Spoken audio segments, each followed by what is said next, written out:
একটি সাজানো সংসার যখন ভেঙে যায় তখন শুধু একটি আইনি দলিল আলাদা হয় না, বরং আলাদা হয়ে যায় দুটি মানুষের স্বপ্ন, অভ্যাস, ভবিষ্যতের পরিকল্পনা।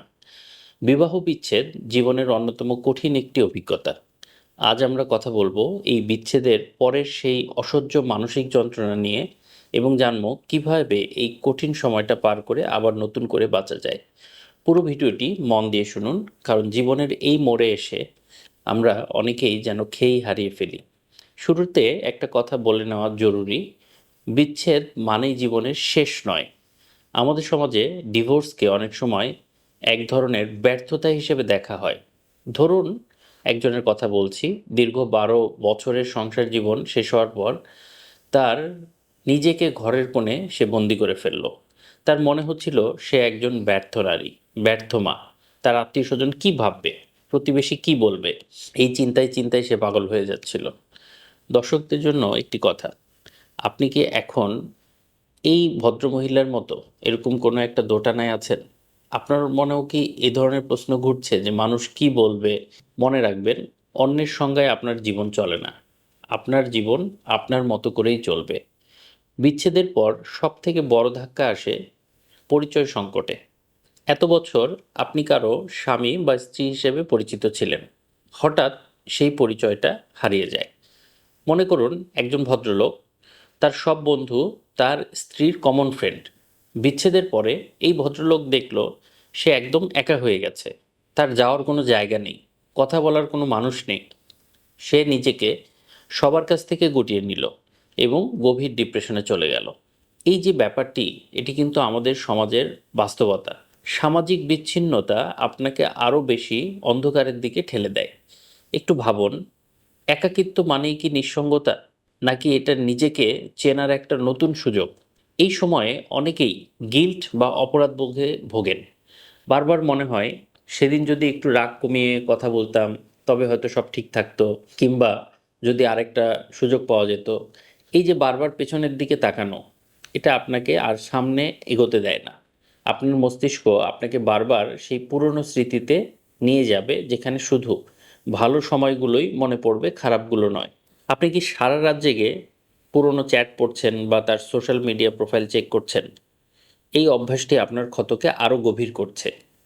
আপনি নিজেকে একটা বিষাক্ত চক্রে আটকে ফেলছেন, যা আপনার বর্তমানকে ধ্বংস করে ফেলছে। এখন প্রশ্ন হলো, এই পরিস্থিতি থেকে বাঁচার উপায় কি? এই মানসিক ধাক্কা আপনি কিভাবে সামলাবেন?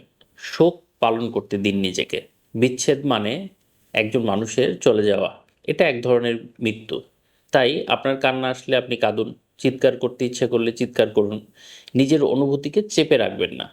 যখন প্রথম কয়েক মাস শুধু কান্নাকাটিই হবে, তখন অন্য কেউ এসে তাকে যদি বলে যে না তুমি কেঁদো না, শক্ত থাকো, সেটি আসলে তাকে কোনো খুব বেশি হেল্প করে না। কিন্তু আসলে শক্ত হওয়ার আগে নরম হওয়া বা কান্না করাটা জরুরি। আবেগ বের করে না দিলে তা ভিতরে থেকে জমে জমে আস্তে আস্তে আরও টক্সিক হয়ে যায়। আপনি রুটিন ঠিক করুন। বিচ্ছেদের পর জীবন এলোমেলো হয়ে যাওয়াটাই স্বাভাবিক। যখন আমাদের উদাহরণের এই ভদ্রলোক দেখলো যে তার কিছুই করার নেই, সে ঠিক করলো সে প্রতিদিন সকালে হাঁটতে বের হবে। খুব ছোট একটা কাজ, কিন্তু এই রুটিন তাকে বিছানায় শুয়ে শুয়ে চিন্তা করার সময়টাকে কমিয়ে দিল। নিজেকে ব্যস্ত রাখা মানে পালিয়ে যাওয়া নয়, বরং নিজেকে একটি কাঠামোতে ফিরিয়ে নিয়ে আসা। সবচেয়ে গুরুত্বপূর্ণ বেশি যেটি, সেটি হচ্ছে আপনি একজন বিশেষজ্ঞ সাইকিয়াট্রিস্টের পরামর্শ নিন। আমাদের দেশে মানসিক রোগের ডাক্তার বা কাউন্সিলরের কাছে যাওয়াটাকে দেখা হয় একটি ব্যর্থতা হিসেবে। কিন্তু বিশ্বাস করুন, বিচ্ছেদের পর একজন প্রফেশনাল কাউন্সিলর আপনার মনের জটগুলো খুলতে যেভাবে সাহায্য করবেন, তা আপনার কাছের বন্ধুর কাছেও হয়তো নাও পেতে পারেন। তারা আপনাকে শেখাবে কিভাবে নিজের আত্মসম্মান বা সেলফ এস্টিম আবার ফিরিয়ে আনা যায়। আপনার কি মনে হচ্ছে যে এই একা লড়াই করাটাই বীরত্ব? মাঝে আপনি চিন্তা করেছিলেন যে সাহায্য নেবেন, কিন্তু সেটাও নিচ্ছেন না। সাহায্য চাওয়াটাই সবচেয়ে বড় সাহসিকতার কাজ। আপনি যদি মনে করেন আপনি আর পারছেন না, তবে অবশ্যই কারোর সাথে কথা বলুন। আরেকটি বিষয় হলো, নতুন কিছু শুরু করুন। ডিভোর্সের পর আপনি যে সময়টা পাবেন বা পাচ্ছেন, তা অন্য সময়ের চেয়ে বেশি। আপনার যদি কোনো শখ থাকে, তাহলে সেই শখের কাজগুলো এই সময় করতে পারেন।